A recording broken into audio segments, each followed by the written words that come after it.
Hello everyone, I hope you are doing well. So today is session 3 in the series of prelims practice questions on Lakshmikant. I am Purti Garg, a National Memory Champion and a UPSC mentor. We have already covered chapter 1 and chapter 2 in session 1 and session 2 respectively. Today we will be covering chapter 3, that is salient features of the constitution. That means question number 1 to question number 20 have already been covered. Today we will be starting with question number 21. And yes, you can follow me on Telegram and Instagram. Search Sampurti Memory Booster and you can follow me there. Also, please like the videos if you are finding them helpful. Share them with your friends and subscribe the channel if you have not done it yet. So starting with first question for today, the structural part of the constitution is derived from the options are British Constitution, American Constitution, Government of India Act 1919 or Government of India Act 1935. You can take your time. I am telling you the correct answer. You can pause the video in the meanwhile and solve the question. The correct answer for this question is option D, that is Government of India Act 1935. So option D I have given you here, it is the correct answer. And the structural part of the constitution is derived from the Government of India Act 1935, whereas the philosophical part, that means the fundamental rights and the directive principles of state policy, they have been derived from American Constitution and the Irish Constitution. The fundamental rights have been taken from American Constitution, the DPSPs have been taken from the Irish Constitution. And the political part of the constitution, it has been borrowed from the British Constitution. Moving to the next question, identify the federal feature or features of the constitution from the following: rigidity of constitution, flexibility of constitution, independent judiciary or supremacy of constitution. The options are 1, 3 and 4 only, 2, 3 and 4 only, 2 and 3 only or 1 and 4 only.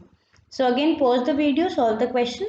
The correct answer for this question is option A, that means 1, 3 and 4 only, because flexibility of constitution is not a federal feature but a unitary feature of the constitution. So option option A, that means 1, 3 and 4 only is the correct answer. The federal features of the constitution, they are two government, division of powers, written constitution, rigidity of constitution, supremacy of constitution, independent judiciary and bicameralism. And as I have already told you, flexibility of constitution is a unitary feature. Now, select the correct statements from those given below. The first statement says, the parliamentary system is based on the doctrine of separation of powers between the two organs. The second statement says, the constitution establishes the parliamentary system not only at the center but also in the states. So the options are 1 only, 2 only, both 1 and 2, neither 1 nor 2. So again pause the video, solve the question. The correct answer for this question is option B. That means second statement is only correct. The first statement is wrong because the parliamentary system is not based on the doctrine of separation of powers. It is the presidential system which is based on the doctrine of separation of powers between two organs. The second statement is correct. The constitution establishes the parliamentary system at the center as well as in the states. So B option is the correct answer. And as you can see over here, the parliamentary system is based on the principle of cooperation and coordination between the legislative and the executive organs, while the presidential system, it is based on the doctrine of separation of powers between the two organs. That's why option B over here is the correct answer. And yes, the constitution establishes the parliamentary system at the center as well as in the states. Next question. Which of the following is or are the features of parliamentary government in India?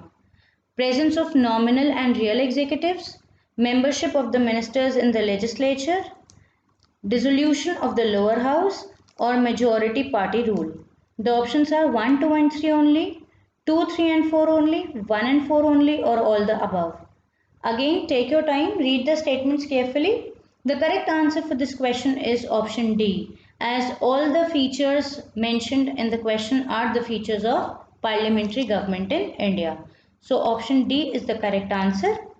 The features of parliamentary government in India are presence of nominal and real executives, membership of the ministers in the legislature, dissolution of the lower house, majority party rule, collective responsibility of the executive to the legislature, and finally leadership of the prime minister or the chief minister. So all the statements are correct. Option D is the correct answer. Next question. Select the correct statement or statements from the following. First statement says, the doctrine of sovereignty of parliament is associated with the British Constitution. British Parliament. The second statement says the Indian Parliament is a sovereign body like the British Parliament. The options are one only, two only, both one and two, or neither one nor two. Now, the correct answer for this question is option A. That means only first statement is correct, whereas the second statement is wrong. Because the Indian Parliament is not a sovereign body like the British Parliament. So the correct answer for this question is option A. As you can see here that the Indian Parliament is not a sovereign body like the British Parliament. Next question. Consider the following statements. The scope of judicial review power of the Supreme Court in India is narrower than that of the US. Second statement says the Supreme Court enforces both the central laws as well as the state laws like in USA. And the third statement says the Indian Constitution provides for procedure established by law. Which of the following statement or statements mentioned above is or are correct? 1 and 2 only, 2 and 3 only, 1 and 3 only, or all the above? So take your time, read the statements carefully. I am telling you the answer. The first statement is correct because the scope of judicial review power in India is narrower than that of the US. Now why it is narrower? Because the Indian Constitution provides for the procedure established by law, whereas the US Constitution provides for due process of law. That means the first and the third statement is correct. So we can eliminate option A and option B. Now the fight remains between these two options. Let's see the second statement now.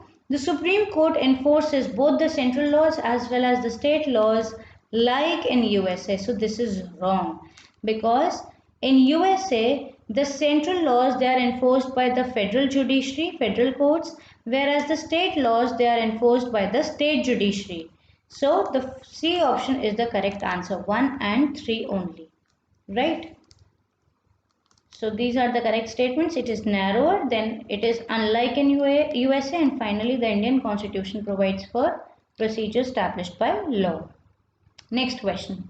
In this Supreme Court case, it held that the Indian Constitution is founded on the bedrock of the balance between the fundamental rights and the directive principles.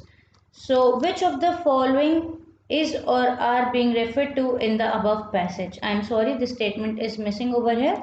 That means you have to tell that which of the following case is being referred to in the above passage. Minerva Mills case, Keshav Nand Bharti case, Indira Sahni case, or Golak Nath case.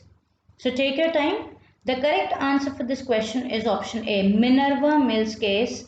It provides for the bedrock of the balance between the fundamental rights and the directive principles. So the correct option for this question is option A, right? Next question. The provisions for which of the following is or are provided in the second schedule of the Constitution of India? The President of India, the Deputy Speaker of the Lok Sabha, the Comptroller and Auditor General of India, or the Attorney General of India? Options are 1 and 2 only, 1, 2 and 3 only, 3 and 4 only, or all the above. Read the statements carefully, take your time. The correct answer for this question is option B, 1, 2 and 3 only. The second schedule of the Constitution of India does not provide for the Attorney General of India. So option B is the correct answer over here, right?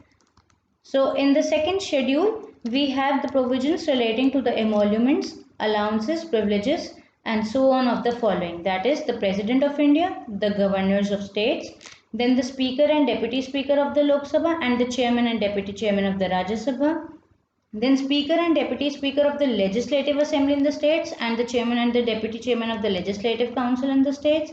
And finally, the judges of the Supreme Court and the judges of the High Courts, and the Comptroller and Auditor General of India. It does not provide for the Attorney General of India. Next question. Which of the following language or languages was or were originally recognized by the Constitution of India? Hindi, Dongri, Kashmiri, Urdu. The options are 1, 2 and 3 only, 2, 3 and 4 only, 1, 3 and 4 only, or 1, 2 and 4 only. Take your time.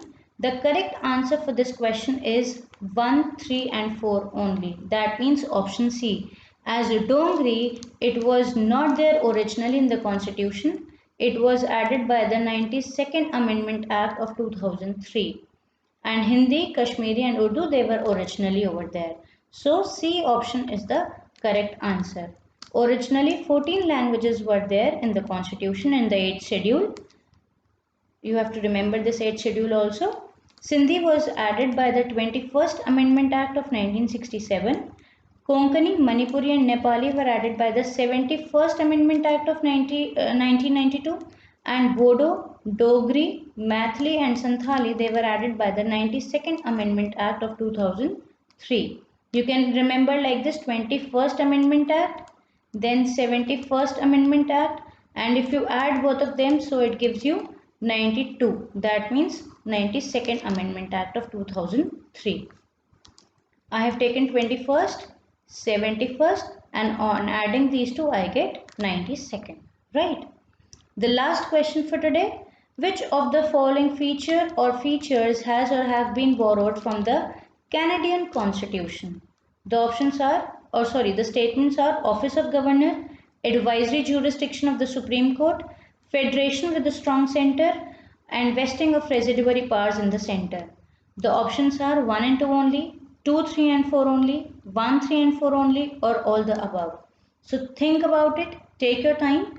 The correct answer for this question is option B, 2, 3 and 4 only. Office of Governor was borrowed from Government of India Act 1935. Right. So option B is the correct answer. That means B option. So features borrowed from the Canadian Constitution are: appointment of state governors by the centre. So you have to keep this difference in mind. Office of Governor was borrowed from Government of India Act 1935, but the method of appointment, that the state governors, they are appointed by the centre, this is borrowed from the Canadian Constitution. And the other features that have been borrowed are advisory jurisdiction of the Supreme Court, federation with a strong centre, and vesting of residuary powers in the state. So option B is the correct answer.